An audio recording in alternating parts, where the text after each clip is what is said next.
할렐루야. 주님 앞에 나오신 여러분을 주님의 이름으로 환영하고 축복합니다.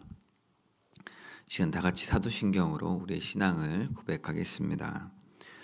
전능하사 천지를 만드신 하나님 아버지를 내가 믿사오며 그 외아들 우리 주 예수 그리스도를 믿사오니 이는 성령으로 잉태하사 동정녀 마리아에게 낳으시고 본디오 빌라도에게 고난을 받으사 십자가에 못 박혀 죽으시고 장사한 지 사흘 만에 죽은 자 가운데서 다시 살아나시며 하늘에 오르사 전능하신 하나님 우편에 앉아 계시다가 저리로서 산 자와 죽은 자를 심판하러 오시리라.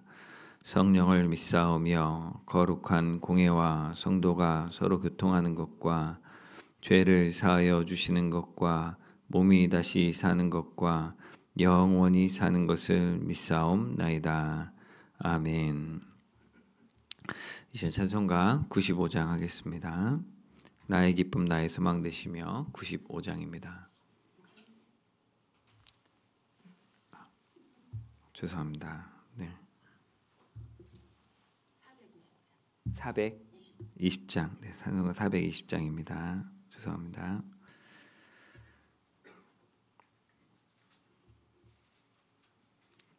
너 성결케 위해 420장 찬양하겠습니다.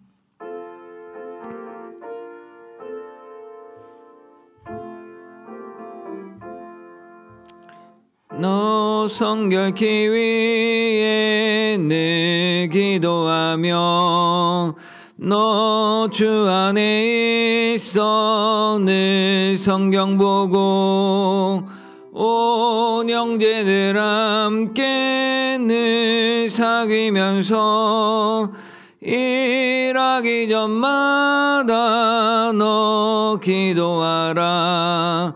너 성결케 위해 내 머리 숙여 저 은밀히 계신 내 주께 빌라. 주 사귀어 살면 주 닮으리니 널 보는 이마다 주 생각하리. 너 성결케 위해 주 따라가고 일 다급하여도 당황치 말고 참 즐거울 때나 또 슬플 때나 너 주님만 믿고 늘 따라가라. 너 성결케 위해 늘 기도하며 내 소원을 주께 다 맡기어라. 너 성령을 받아 주 섬겨 살면 저 천국에 가서 더 잘 섬기리. 아멘. 사랑하는 주님, 이 새벽 우리의 몸을 깨워 일어나 주 앞에 나와 이 시간 이 말씀과 기도 찬양으로 주 앞에 나아가고자 합니다. 주님이 우리를 찾으셔서 우리가 나왔사오니 이제 우리에게 말씀하여 주시고 우리에게 믿음으로 응답할 수 있도록 온전히 순종하며 주의 나라 의를 구하는 삶 살 수 있도록 주님 힘과 용기를 더하여 주옵소서. 이 시간 예수 그리스도 안에 있는 참된 생명과 소망을 확인하고 믿음으로 붙드는 귀한 시간 되게 하여 주옵소서. 예수님의 이름으로 기도드립니다. 아멘. 오늘 함께 나눌 말씀은 디모데후서입니다. 디모데후서 1장 1절부터 끝까지 다 함께 읽도록 하겠습니다. 한 목소리로 봉독하겠습니다. 하나님의 뜻으로 말미암아 그리스도 예수 안에 있는 생명의 약속대로 그리스도 예수의 사도된 바울은 사랑하는 아들 디모데에게 편지하노니 하나님 아버지와 그리스도 예수 우리 주께로부터 은혜와 긍휼과 평강이 내게 있을지어다. 내가 밤낮 간구하는 가운데 쉬지 않고 너를 생각하여 청결한 양심으로 조상적부터 섬겨오는 하나님께 감사하고 내 눈물을 생각하여 너 보기를 원함은 내 기쁨이 가득하게 하려 함이니 이는 내 속에 거짓이 없는 믿음이 있음을 생각함이라. 이 믿음은 먼저 내 외조모 로이스와 내 어머니 유닉의 속에 있더니 내 속에도 있는 줄을 확신하노라. 그러므로 내가 나의 안수함으로 내 속에 있는 하나님의 은사를 다시 부릴 듯하게 하기 위하여 너로 생각하게 하노니 하나님이 우리에게 주신 것은 두려워하는 마음이 아니요 오직 능력과 사랑과 절제하는 마음이니 그러므로 너는 내가 우리 주를 증언함과 또는 주를 위하여 갇힌 자 된 나를 부끄러워하지 말고 오직 하나님의 능력을 따라 복음과 함께 고난을 받으라. 하나님이 우리를 구원하사 거룩하신 소명으로 부르심은 우리의 행위대로 하심이 아니요 오직 자기의 뜻과 영원 전부터 그리스도 예수 안에서 우리에게 주신 은혜대로 하심이라. 이제는 우리 구주 그리스도 예수의 나타나심으로 말미암아 나타났으니 그는 사망을 패하시고 복음으로써 생명과 썩지 아니할 것을 드러내신지라. 내가 이 복음을 위하여 선포자와 사도와 교사로 세우심을 입었노라. 이로 말미암아 내가 또 이 고난을 받되 부끄러워하지 아니함은 내가 믿는 자를 내가 알고 또한 내가 의탁한 것을 그날까지 그가 능히 지키실 줄을 확신함이라. 너는 그리스도 예수 안에 있는 믿음과 사랑으로서 내게 들은 바 바른 말을 본받아 지키고 우리 안에 거하시는 성령으로 말미암아 내게 부탁한 아름다운 것을 지키라. 아시아에 있는 모든 사람이 나를 버린 이 일을 내가 아나니 그 중에는 부겔로모와 허모게네도 있느니라. 원하건대 주께서 오네시보로의 집에 긍휼을 베푸시옵소서. 그가 나를 자주 격려해 주고 사슬에 매인 것을 부끄러워하지 아니하고 로마에 있을 때 나를 부지런히 찾아와 만났음이라.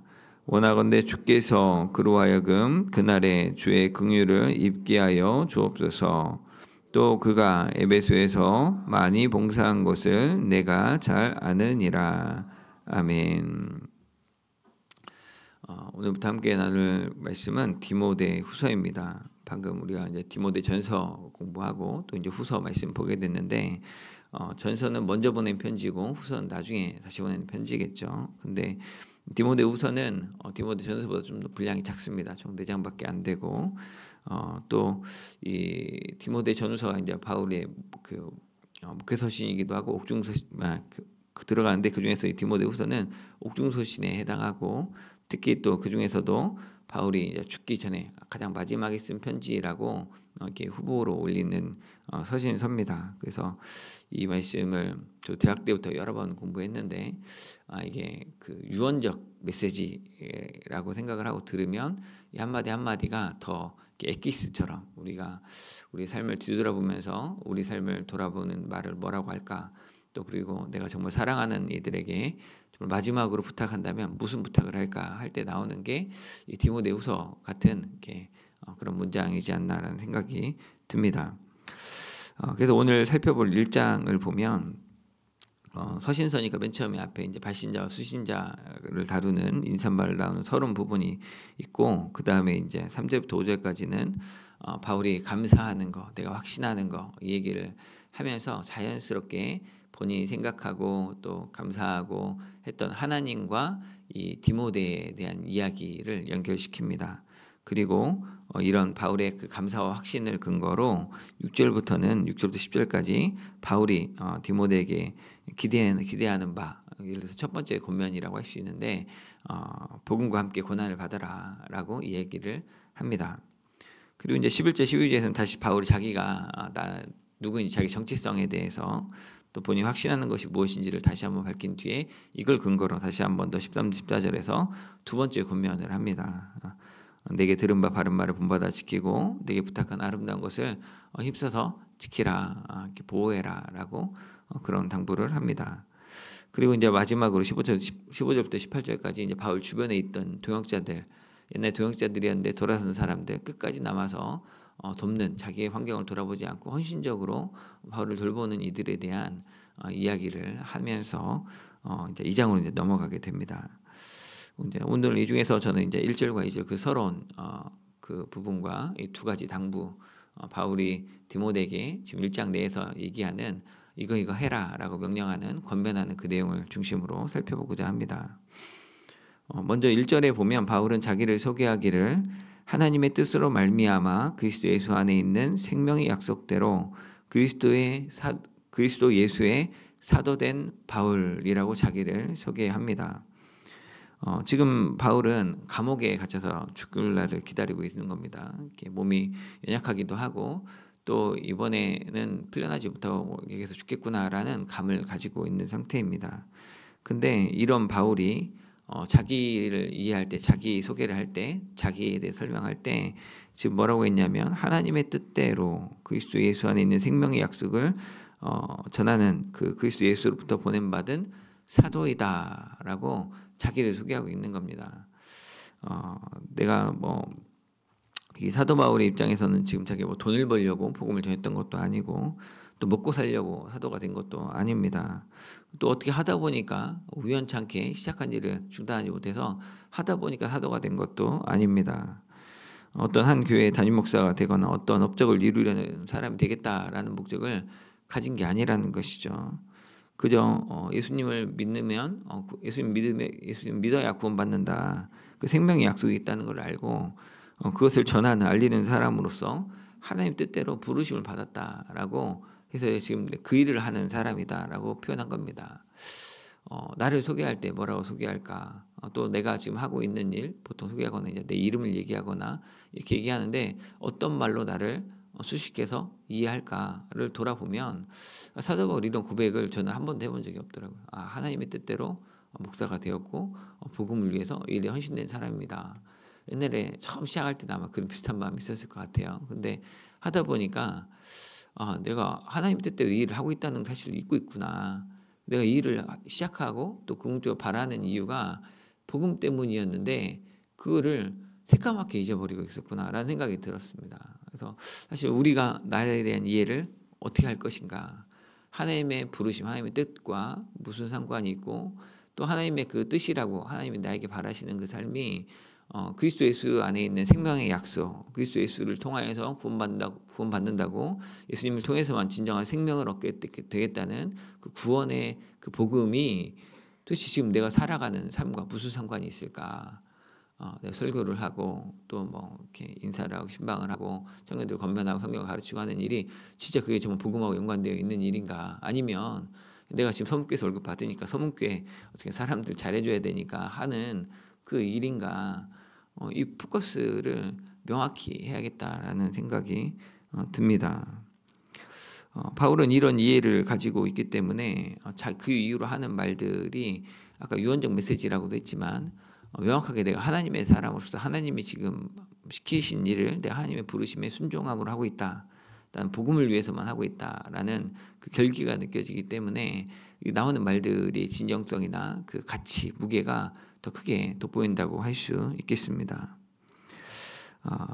바울은 이 편지를 받는 디모데를 이제 수신자죠. 디모데를 가리켜서 2절에 내 사랑하는 아들 디모데라고 합니다. 여기서 말하는 그 디모데는 바울의 실제 혈육의 아들이 아니죠. 영적인 아들입니다. 사도 바울이 1차 전도여행 갈 때 그때 루스드라에서 만났던 그 혼혈, 아빠가 헬라인이고 엄마는 유대인인 그 청년을 만나서 복음을 전하고 그 복음에 설득되고 또 동참하기를 원하여서 이렇게 사도가 되었던, 같이 이 전도여행을 떠났던 그 디모데였는데 이제는 이제 그 젊은 목회자, 중년 목회자가 되어서 에베소 교회를 맡겨서 이렇게 그 사역을 하라고 했고 또 지금 자기가 죽기 전에도 마지막으로 편지를 여러 만상에서 쓸 수 있겠지만 기록으로 남은 거는 이 디모데니까 디모데에게 특별히 이 서신을 남길 정도로 영적인 유대감이 깊은, 그래서 아마 자기가 복음을 전해서 배우고 또 그동안 이렇게 그 멘토링하고 이렇게 섬길 수 있도록 코칭을 했었기 때문에 그래서 영적인 아들이란 표현을 이렇게 쓴 걸로 이해가 됩니다. 그래서 가깝게 여기는 자기의 정말 후계자 또는 자기가 정말 아끼는 아들 같은 존재로 애정하는 마음으로 하는 말인 걸 느껴볼 수 있겠죠. 그래서 이 표현도 아들이란 표현도 우리 그저께 계속 디모데전서 연관지에서 보다 보니까 또 느껴지는데 바울이 디모데에게 권면할 때 성도들을 대할 때 뭐처럼 대하라고 했어요? 가족처럼 대우하라고 했죠. 나이가 드신 남자 어른은 아버지에 대하듯 해라. 나이가 드신 그 여성도들에게는 어머니한테 하듯 해라.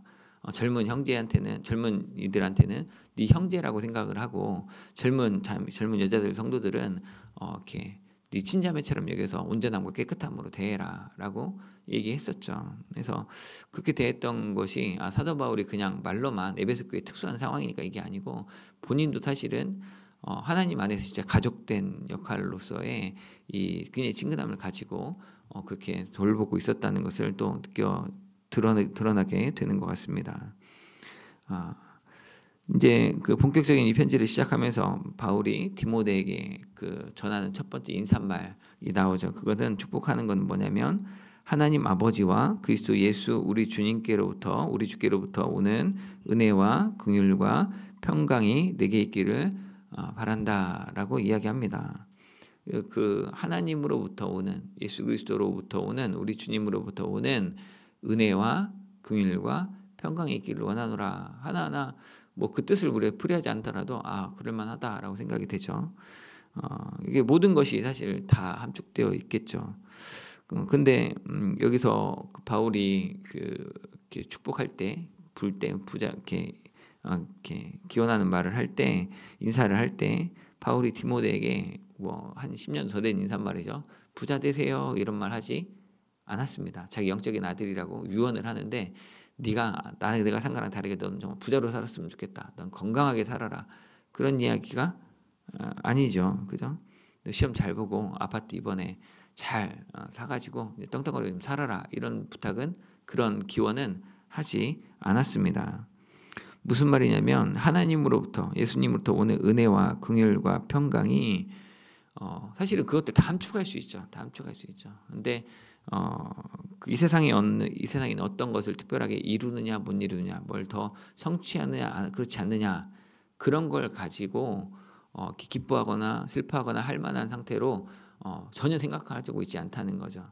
어저께 봤던 자족하는 자, 부하려는 자 얘기를 했는데 경건을 이익의 수단으로 생각하는 사람들, 거짓 교사들 그런 사람들이 대척점에 있는 이 지점에서 진짜 먹을 것과 입을 것이 있으면 그냥 만족하고 살아라. 그러면 그것이 그런 자들이 자족하는 자들에겐 경건이 이익이 된다라고 했는데 그런 관점에서 정말 너에게 있었으면 좋겠는 건 은혜와 긍휼과 평강이다라고 이야기하고 있다는 것이죠. 우리도 우리 영적인 자녀들, 실제 우리가 가장 사랑하는 우리 자녀들에게 정말 빌어줘야 될 축복은 은혜와 하나님과 우리 주 예수 그리스도로부터 오는 은혜와 긍휼과 평강이 아닐까. 우리가 정말 믿음의 관점으로 바라본다면 이게 내가 너에게 줬으면 하는 가장 값지고 존귀한 것이지 않을까라는 생각이 듭니다. 늘 담임 목사님께서 얘기하시는 것처럼 썩어질 세상에 소망 두지 않고 영적인 복, 하나님 안에 누리는 참된 신앙에 그게 진짜다라고 얘기하셨던 것과 같은 맥락이 아닌가 싶습니다. 또 한편으로 보면 지금 감옥에서 이렇게 있는 늙은이가 죽음을 기다리는 사람이 바울이 이제 디모데에게 말로는 다 할 수 있겠지만 그게 아니고 실제로 줄 수 있는 게 뭘까라고 생각하면 또 이게 하나님과 우리 주 예수 그리스도로부터 오는 은혜와 긍휼과 평강일 수 있겠다라는 생각도 듭니다. 신앙으로 누리는 참된 생명, 그 구원받은 자가의 생명이 가장 적절해 보이고 또 실제적인 것이겠다. 그 은혜가 어떠한지, 그 긍휼이 어떠한지, 또 그 평강이 어떠한지 그 감옥에 있는 사도 바울이 얘기하니까 더 생각해 보게 되고 지금 뭐 바울이 정말 줄 수 있는 게 아무것도 없잖아요. 근데 이걸 하나님으로부터 이게 너한테 있었으면 좋겠다라고 이렇게 하는 걸 보면 그게 그 의미가 정말 참 의미 있는 것 같다. 전에 이런 생각이 들죠. 근데 여기서 은혜와 긍휼과 평강은 사실 제가 막 디모데후서를 막 조명해서 얘기를 했지만 디모데 전서에서도 바울이 디모데에게 은혜와 긍휼과 평강이 있으면 좋겠다라고 이야기를 했었습니다. 근데 또 다른 서신서들을 보면 바울의 신약성경에 많은 서신서들인데 쭉 전체적으로 보면 디모데 전후서 그리고 딱 요한 이서만 인사를 할 때 은혜와 긍휼과 평강이 너에게 있기를 바란다라고 기원하고 있습니다. 그 얘기는 뭐냐면 다른 데는 보면 너에게 은혜와 평강이 있기를 원하노라라고 얘기했어요. 이 은혜와 평강은 우리말 인사말도 그죠. 안녕하세요 이렇게 밤새 안녕하셨으면 얘기하잖아요. 그거는 그 한숨 이렇게 봤을 때 인사말로 평화를 기원하는 게 대부분의 인사말입니다. 잘 지냈냐 이런 얘기를 물어보는 게 보통의 인사말인 거죠. 거기에 이제 평강이 들어있고 값없이 주어진 은혜가 있을 수 있겠다라고 생각도 됩니다. 그래서 이 보편적 인사말에 해당한다고 물론 신학적 의미도 있겠지만 그 샬롬 뭐 이렇게 인사하는 것처럼 그것도 평화로 번역할 수 있으니까 거기에 은혜와 평강을 보통 크리스찬의 인사말로 썼던 것 같습니다. 근데 사도 바울이 썼던 많은 서신서들 중에서도 유독 디모데에게 또 이제 요한 이서는 이제 또 사도 요한이 쓴 거니까 좀 별개가 되겠지만 그 특수한 상황에서 디모데와 바울과의 관계 안에서만 지금 은혜와 평강 사이에 긍휼을 집어넣었다는 걸 알 수 있죠. 그렇다면 이 바울이 디모데에게 예전에 이제 에베소에서 교회에서 목회하고 있는 디모데 나이가 어리고 병들어서 또 나이 든 성도 거짓 교사들에 대해서 어떻게 대처해야 되나라고 이렇게 애를 먹고 있는 디모데 격려하려고 썼던 디모데 전서나 또 지금 이제 감옥에서 죽음을 기다리면서 쓰는 이 편지에 은혜와 평강 사이에 긍휼을 집어넣었다는 것은 그 바울과 디모데 사이에 교감할 만한 긍휼이 필요한 상황들이 있을 수 있겠다라는 생각이 듭니다.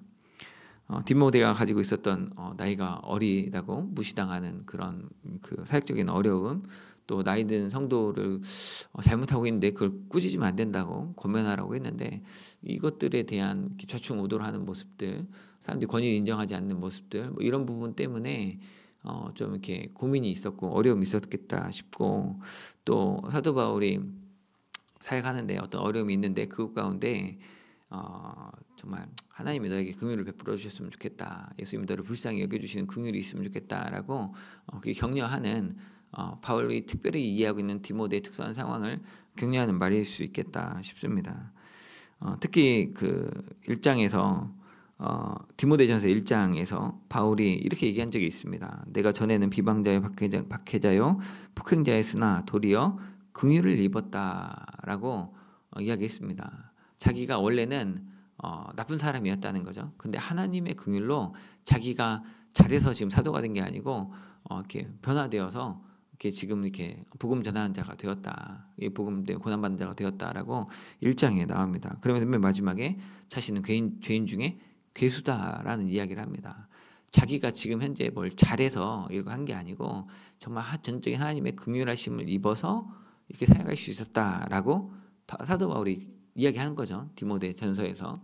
그 긍휼이라는 단어, 사도 바울이 썼던 긍휼이라는 단어를 생각한다면 그럼 디모데에 대해서도 디모데는 자꾸 이렇게 하는데 내가 이 일을 할 만한 자격이 있는가라는 생각이 드는 거죠. 나는 잘한다고 했는데 이게 맞다고 생각했는데 이것 때문에 자꾸 엉뚱한 결과가 나오고 사람들이 비방하고 하면 그럼 내 자리가 아닌가?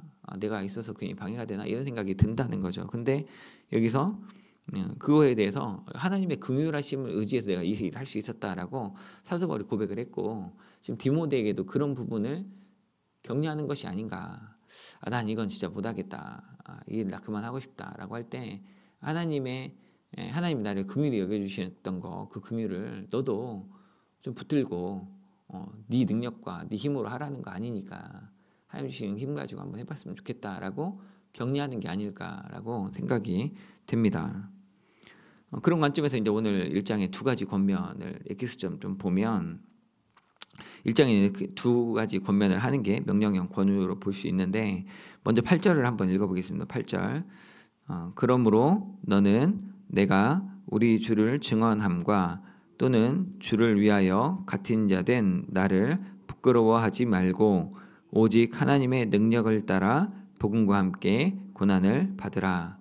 이렇게 앞에서 쭉 자기 했던 얘기들, 감사와 확신과 뭐 이렇게 그것들 얘기하고 그것들 근거로, 그러므로 너는 디모데는 내가 바울이 우리 주를 증언한 것, 또 우리 주를 위하여서 복음 전하다가 감옥에 갇힌 나를 부끄럽게 여기지 마라. 감옥에 갇혔지만 하나도 부끄러운 일 아니다. 이거는 정당하고 바른 거다. 그러면서 명령이 그거죠. 오직 하나님의 능력을 따라 복음과 함께 고난을 받으라. 바울이 복음을 전하다 감옥에 갇혔는데 복음과 함께 너도 복음과 함께 고난을 받으라는 얘기는 뭡니까? 너도 감옥에 갇힐지언정 이 일을 하라는 거죠. 지금 바울이 지금 살아가는 삶에 부끄러움이 아닌 겁니다. 이거는 부끄러울 일이 아니고 내가 독립운동하다 가난하게 살았으면 명예로운 거다. 내가 하나님의 영광을 위해서 하나님의 이름을 위해서 열심히 복음 전하다가 이렇게 병들고 했으면 그거는 영광스러운 거다. 너도 이렇게 살았으면 좋겠다. 복음에 관련돼서 너도 나처럼 살았으면 좋겠다라는 아주 강력한 촉구인 거죠. 또 나처럼 복음 전하다가 감옥에 갇히게 된다면 도망가지 말고 기꺼이 받으라고 이야기하는 겁니다. 아까 영적인 내 사랑하는 아들이라고 얘기했잖아요. 사실 부모라면 모름지기 내가 고생한 건 어쩔 수 없지만 너는 나 같은 고생하지 마라가 대부분입니다. 그죠? 근데 바울은 내가 고생한 것처럼 너도 고생을 좀 했으면 좋겠다. 너도 한번 당해봐라 이런 얘기가 아니고 이게 얼마나 좋은 건지 이게 얼마나 의미 있고 영광스러운 건지 너도 이 삶을 살았으면 좋겠다라고 얘기하는 겁니다. 내가 힘겹게 사는 것을 영적인 아들, 사랑하는 아들이라고 부르면서 너도 나처럼 힘들게 살라고 말을 하는 것은 그만한 가치가 있다는 것이죠. 제가 생각할 때 아마 이 정도 되는 것 같습니다. 독립운동하던 아빠가 독립운동하다 고생하던 그 부모가 자녀에게 야, 넌 나처럼 고생하지 말고 그냥 친일파가 돼서 살아라. 그럴 수 없는 거죠. 자기의 전체 인생을 부정하는 것이기도 하고 이 진짜 역사의식이 결여된 발언이겠죠. 그렇게 한다면 진짜 있다면 진짜 의식이 있고 진짜 힘써 살았다면 당연히 너는 죽었으면 죽어도 절대 친일적인 행위라고 당연히 멀어야 되고 머는 것 정도가 아니고 너도 나가고 똑같은 일을 했으면 좋겠다. 이게 사실 독립운동하던 사람들의 바람이지 않았을까 싶습니다.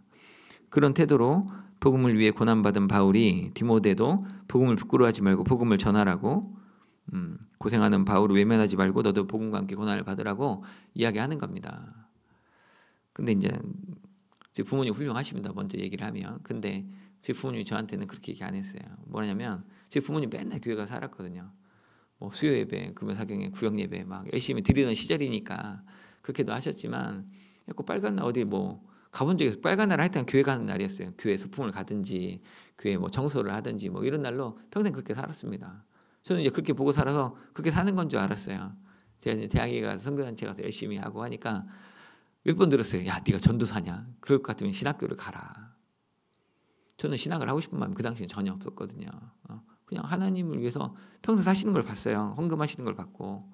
그래서 나도 그렇게 살아야 되는 줄 알았는데 야, 너도 가서 여자친구도 좀 사귀고 너도 가서 공부도 좀 하고 맨날 교회 와서 놀지만 말고 얘기하더라고요. 목사 되고 나서도 야, 네 몸 좀 챙기고 물론 그 마음 알죠. 네 자식들도 좀 돌보고 애들도 줄줄이 딸렸는데 좀 돌봐라. 근데 사도 바울이 그런 거 생각하면 근데 어떻게 이렇게 복음과 함께 고난을 받으라고 그러니까 교회 열심히 헌신하셨던 장로님이 자녀들에게 야 너도 좀 교회 일에 좀 관심 가지고 기도하고 말씀 보는 일에 앞장서라라고 하는 것 같은 그런 권면이라는 거죠. 근데 이 고난을 받으라고 할 때 그 근거, 고난을 감당하라고 할 수 있는 근거가 뭐냐? 그거는 나처럼 해라라고 하는 사도 바울을 본받으라는 얘기가 아닙니다. 여기 보면 8절 하반절에 보면 그런 삶을 살라고는 하지만 사도 바울이 살았던 것들을 보고 배우라는 게 아니고 8절 하반절에 보면 고난을 받으라고 하는 그 앞에 뭐라고 되어 있습니까?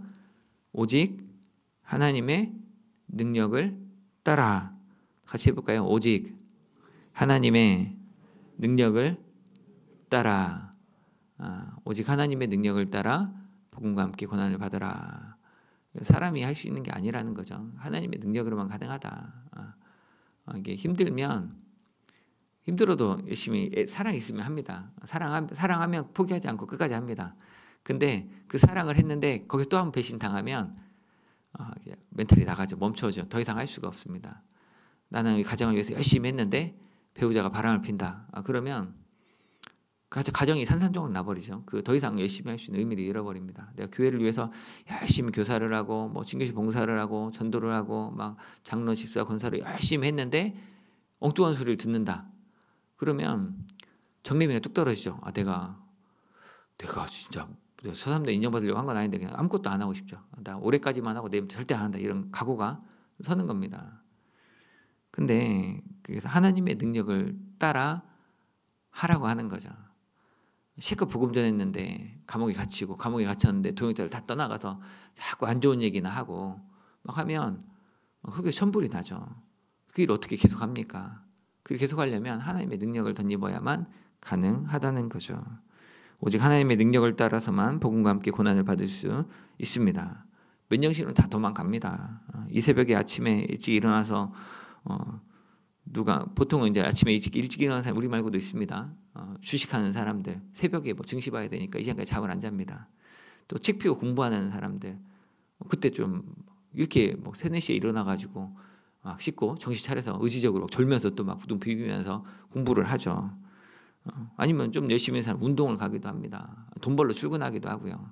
근데 누가 이 시간에 와가지고 꼭 교회 와가지고 말씀 듣고 기도를 하겠다고 그 일을 매일같이 반복합니까? 맨정신은 안 되는 거죠. 오직 하나님의 능력을 따라야 누가 시키지 않았는데 이 고생을 스스로 이 고생인지도 모르고 일을 하는 겁니다. 얘기하는 거죠. 너도 나처럼 좀 한편 이렇게 어려운 일 있을 때 정말 새벽에 교회 가서 기도하는 자녀가 됐으면 좋겠다 얘기할 수 있겠죠.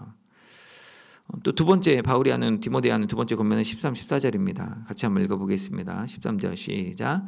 너는 그리스도 예수 안에 있는 믿음과 사랑으로서 내게 들은 바 바른 말을 본받아 지키고 우리 안에 거하시는 성령으로 말미암아 내게 부탁한 아름다운 것을 지키라. 아멘.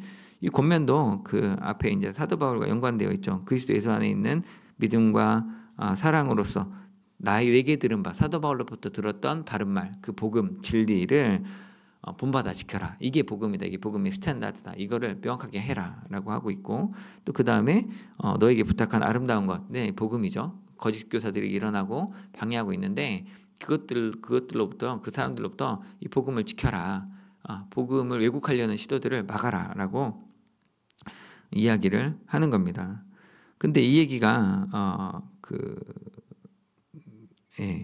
여기서 이 지점이 바로 은혜와 긍휼과 평강이 필요한 특히 디모데의 긍휼이 요구되는 상황이지 싶습니다.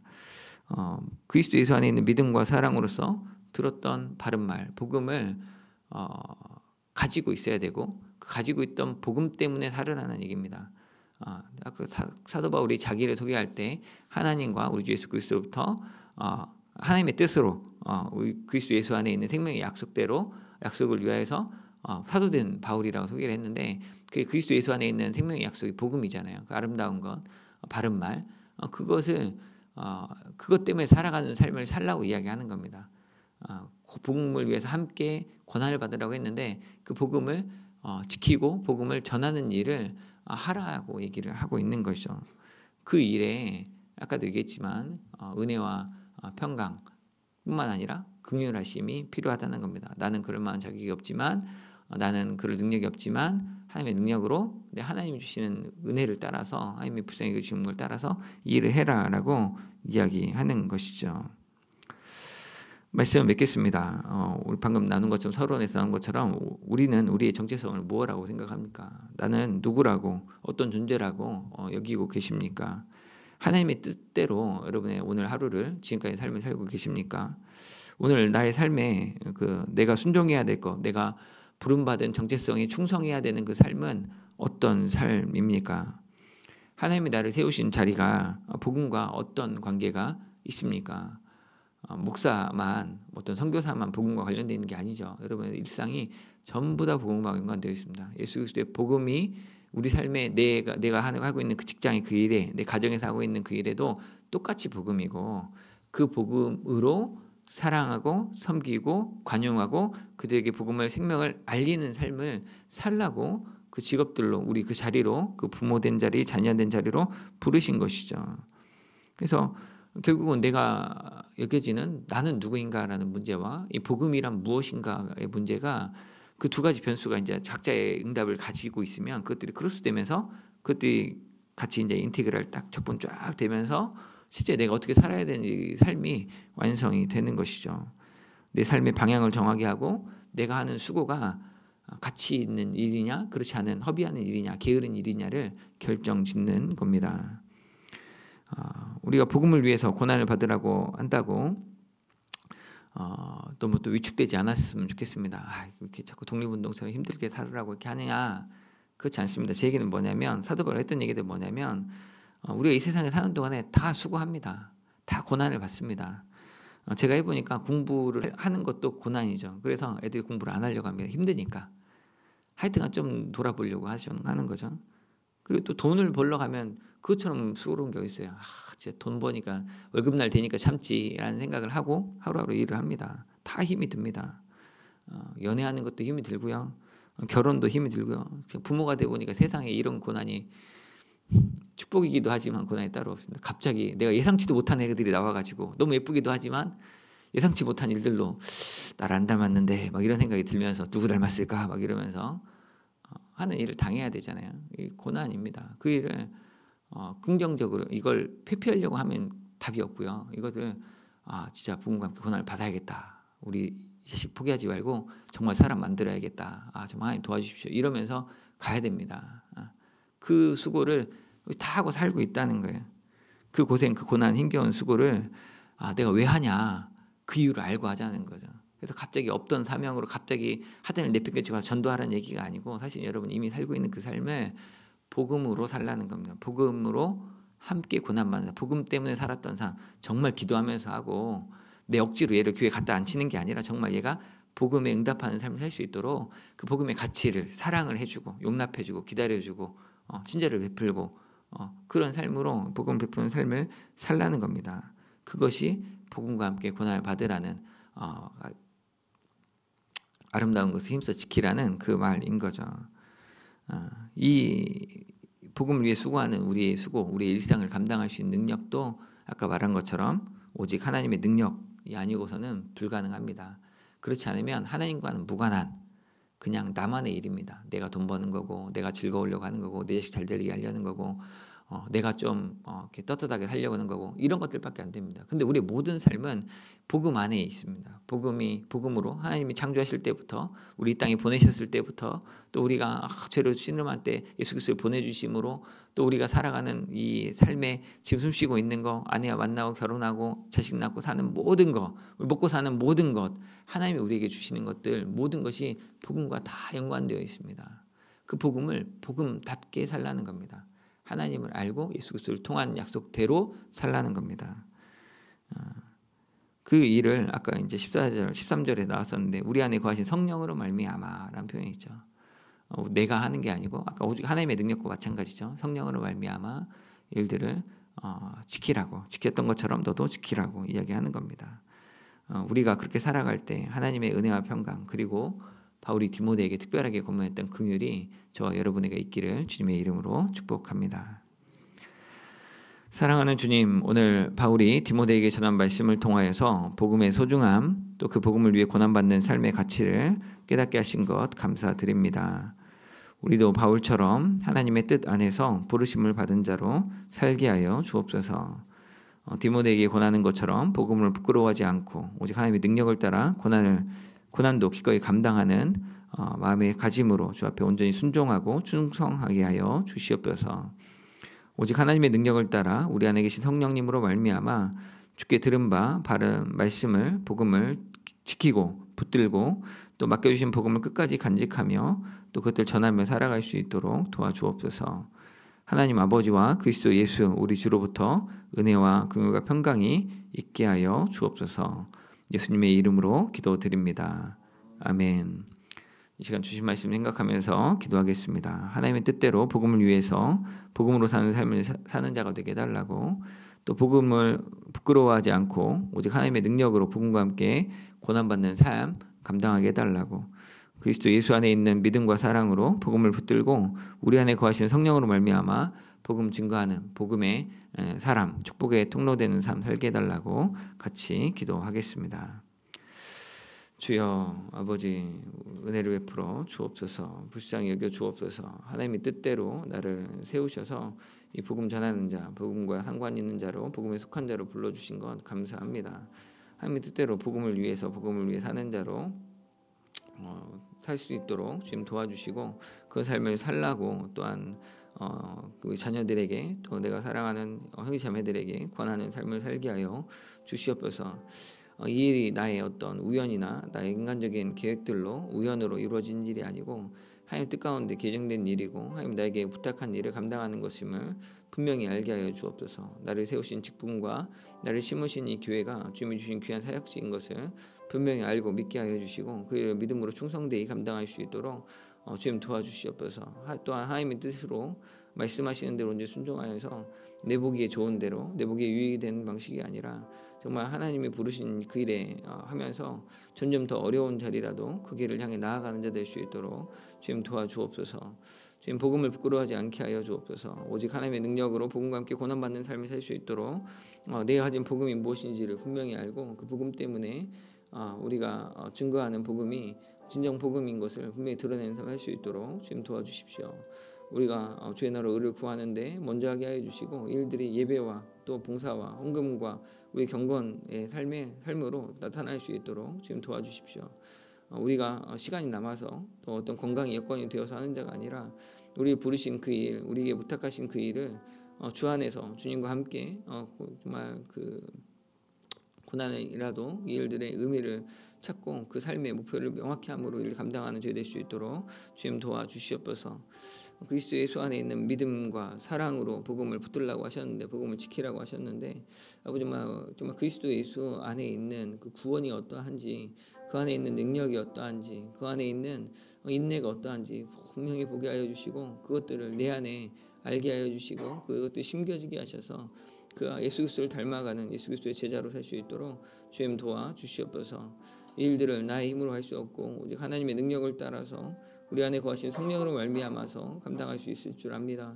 주여 성령 하나님, 이 시간 우리를 붙잡아 주셔서, 나를 붙잡아 주셔서 내 마음에 담대함을 주시고, 또한 온전히 하나님의 뜻을 분별하며 믿음으로 순종하며 나아갈 수 있도록 주님 도와주옵소서.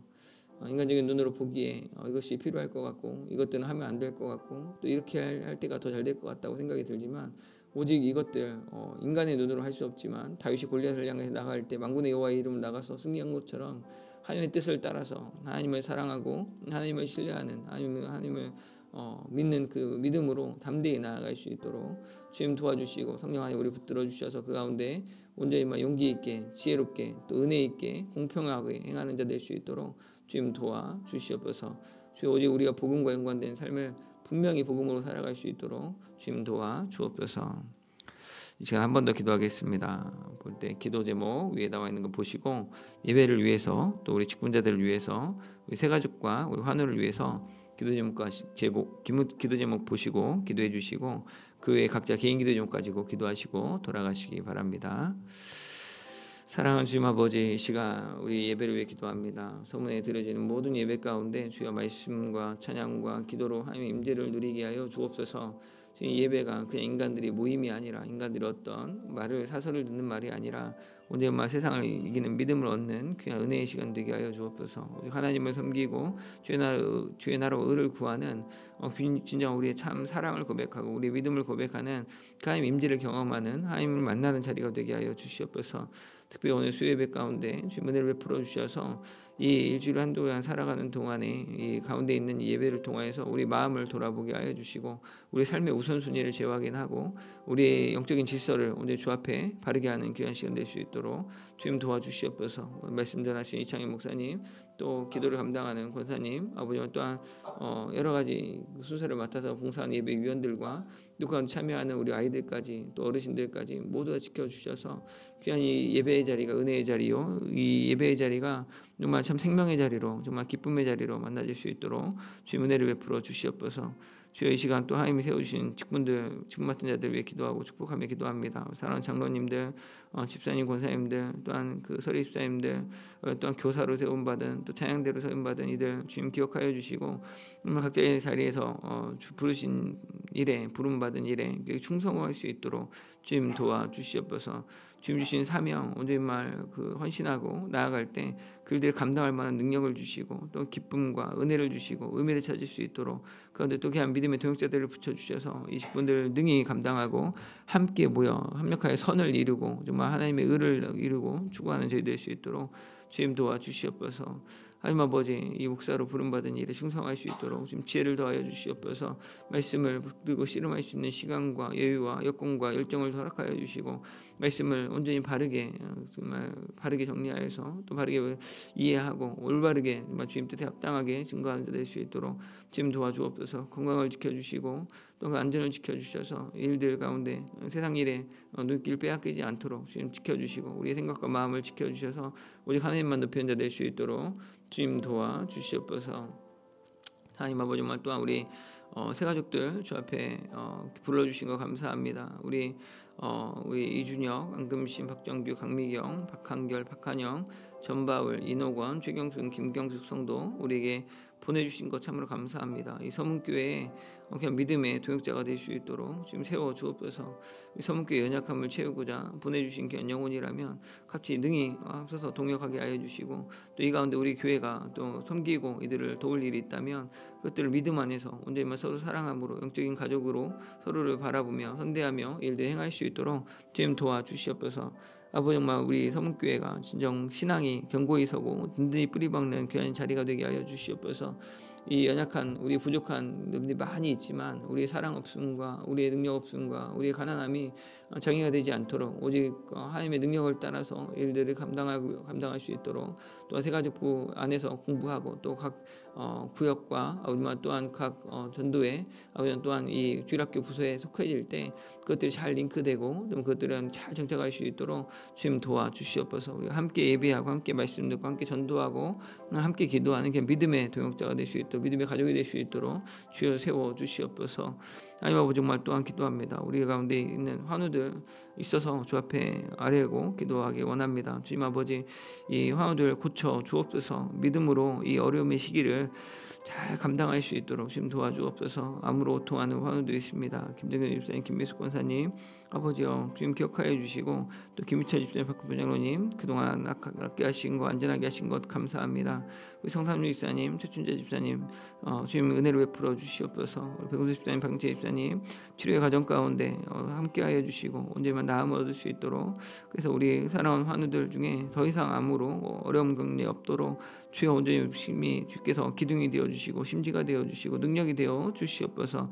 정말 주님의 뜻만 나타나고 정말 살아계신 주님을 깊이 만나고 주님과 교제하며 주 안에 거함으로 진정한 생명을 얻을 수 있도록 육신의 강건함뿐만 아니라 영혼의 풍성함으로 정말 그 인생의 복됨이 하나님 앞에서 기쁨으로 이제 더 한없이 아름답게 자라나는 귀한 인생들 될 수 있도록 주님 도와주시옵소서.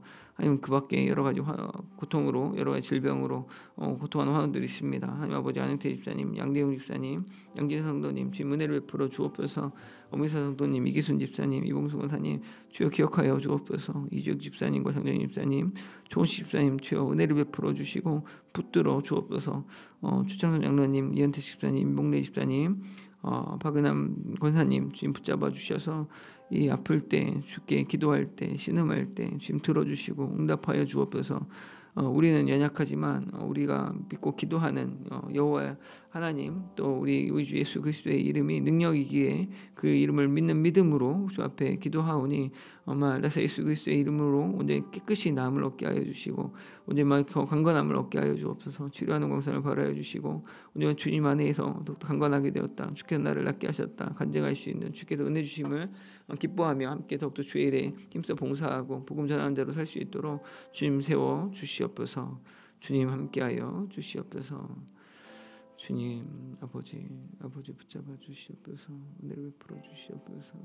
주님이 세우신 이 귀한 딸들 주님 세워주시고 주님의 가운데 할 수 있도록 주님 도와주시옵소서. 서연이에게 또 하연이에게 치아에게 현아에게 주님 은혜를 베풀어 주시옵소서.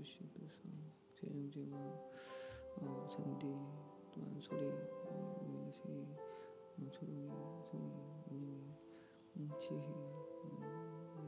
붙잡고 주옵소서. 이들에게 은혜 부으셔서 믿음의 일을 감당할 수 있도록 좀 세워주시옵소서. 우리 예수 권사님, 예수 권사님, 이규비 권사님, 진미숙 집사님, 아버지 김수기 권사님, 또